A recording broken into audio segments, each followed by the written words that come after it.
Welcome to I Tell Story Channel. Tonight, let's dive deep into a story that just might keep you awake until morning.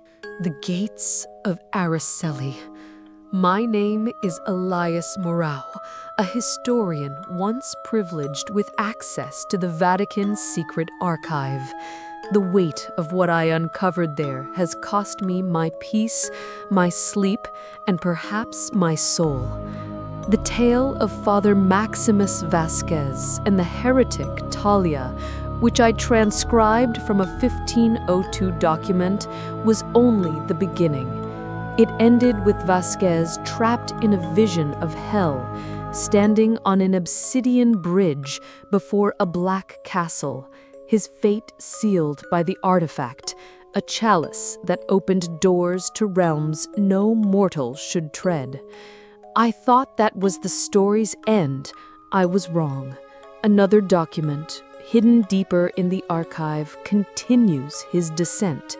Its words have burrowed into my mind, and now, as I write this, I feel the same chill Vasquez described, as if something watches from the shadows. This is his story, retold through my trembling hands, but it's also mine, for I fear I've drawn too close to the truth. The obsidian bridge stretched endlessly before me, its jagged surface biting into my feet. Below, a boiling yellow lake churned, its fumes searing my lungs. Corpses floated in the rancid water, their skin spalded and glowing, eyes melted into grotesque puddles on their cheeks. In my 30 years as an inquisitor, I'd seen horrors, charred heretics, broken bodies, but nothing like this. These remains seemed ancient, preserved in eternal torment, neither decaying nor sinking. I turned away, bile rising in my throat, but my legs betrayed me, marching forward despite my will. An unseen force governed my body, and the realization sent a shiver through me. What power did Talia wield to drag me into this hellish realm? Her words echoed in my mind. I've been preparing for this moment for 5 years. The thought that she'd willingly entered my torture chamber, enduring my cruelties to spring this trap, quickened my breath. Rumors of satanic rites on Barcelona's outskirts had long plagued the city. Had her people, desperate to escape the church's iron grip, turned to her, a vessel for unholy forces? If Talia was already bound to such spirits, the artifact couldn't bend her to my will, not even God could. I was in hell. For a moment or eternity, I couldn't say. All I knew was the bridge's steam burned my skin, and the thought of falling into that lake, of waking beneath its surface, filled me with dread. I jogged forward, my strength waning. The black castle at the end of the bridge loomed, its Gothic spires piercing an ashen sky. Flames flickered behind its windows, dim as dying candles. Yet the structure was breathtaking. Its buttresses wove into the cliffside with a precision that shamed even Rome's grandest cathedrals. Beauty, I realized, thrived even in hell. My lungs ached, but my position on the bridge barely changed. Was the path stretching supernaturally, or had my eyes misjudged its length? Both possibilities terrified me. A black cloud formed at the foot of the bridge, pulsing with guttural screams. Prisoners, I thought, trapped within. Their cries spurred me faster, not to join their chorus. The castle's secrets beckoned despite the danger. Scholars like Father Bonnard had debated hell's nature for centuries, and now it stood before me. Could I, a servant of God, turn away from such knowledge? Surely my courage would be rewarded. Through the steam, a figure leaned against a pillar, moaning in pain. "Help me," it whispered. Mist cloaked its face, but 6 limbs sprouted from its torso, spider-like and unnatural. I froze, fear rooting me. What is your purpose? Why linger in this unholy place? It rasped. I escaped the castle but lacked strength to cross the bridge. Where are we? I asked. In hell. My hands trembled. My suspicion was true. Where in hell? Queen Araceli's castle. The name was unfamiliar, despite my studies in demonology. Who is Queen Araceli? A fallen angel, ruler of this realm. Her history is unknown to me. I never saw her fabled beauty, only the catacombs where I was chained. Who are you? A sinner, like you, sent here for eternal punishment. How did you escape? Silence stretched. Then, at great cost, help me. My freedom cannot end so soon. Millennia have passed since I felt light on my face. Why should I aid a sinner? You deserve this. Harsh words from a man at hell's gate. Are you not here too? Shame burned my cheeks. I don't belong here. God willing, I'll return to my chambers. Nor did I belong, yet here I am. A sloshing sound erupted to my right. Over a dozen corpses slithered from the lake, their scalded hams reaching for the figure. It whimpered, reciting the Lord's Prayer in a tear-choked voice. Before I could move, they dragged it beneath the surface, its scream swallowed by the water.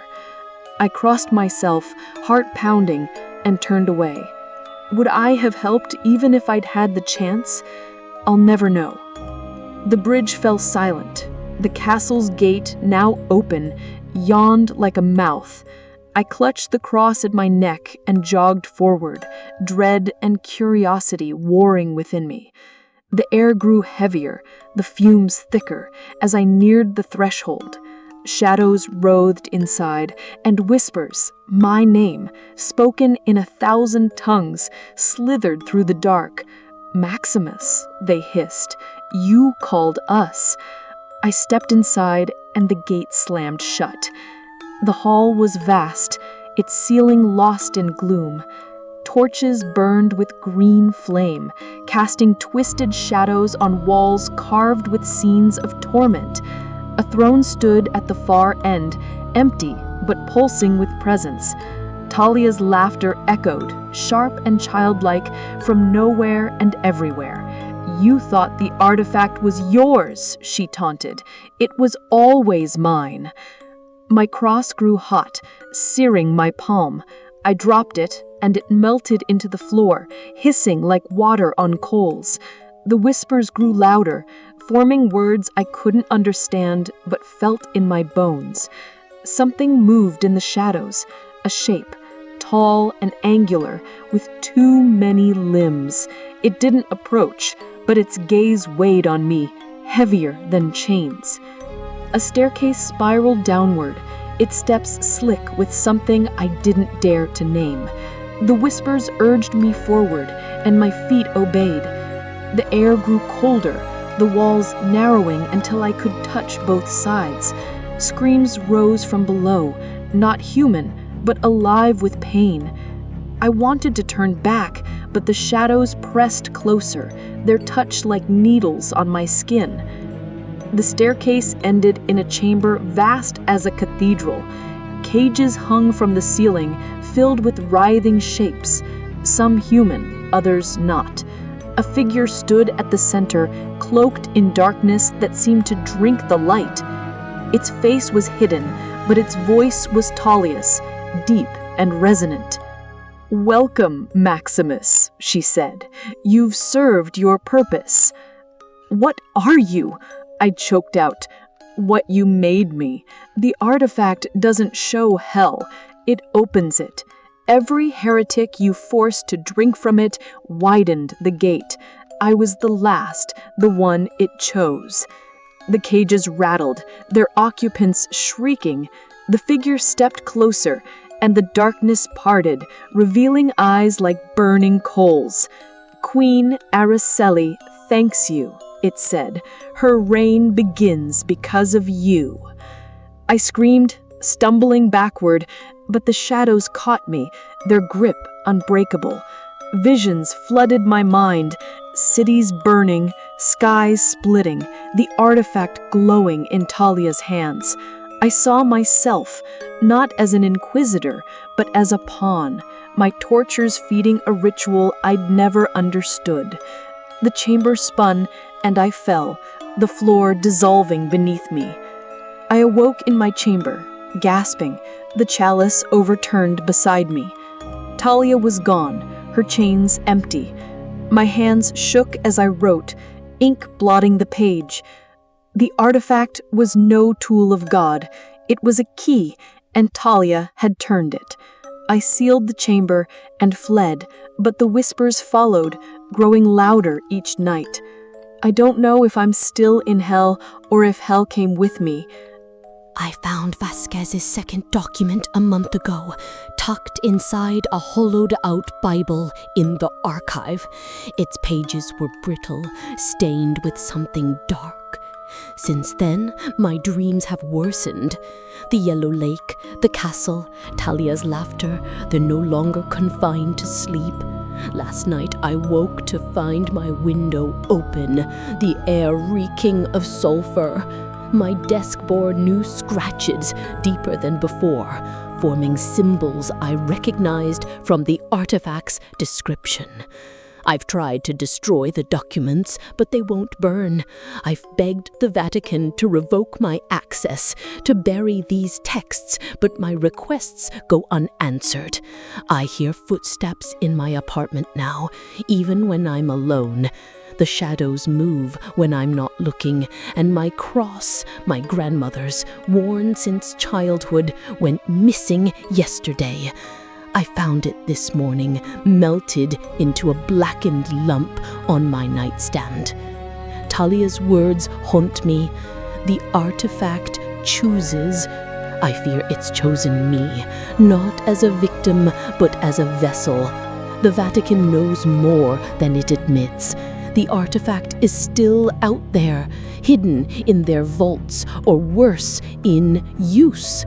Queen Araceli, whoever or whatever she is, waits. I feel her gaze, patient and hungry, across the centuries. If the gate Vasquez opened is still ajar, I don't know how to close it, or if I'm meant to. I'm writing this to warn you. The Church's power isn't just political or spiritual. It's infernal. And I've seen its heart. If you find this, don't seek the artifact. Don't trust the Vatican.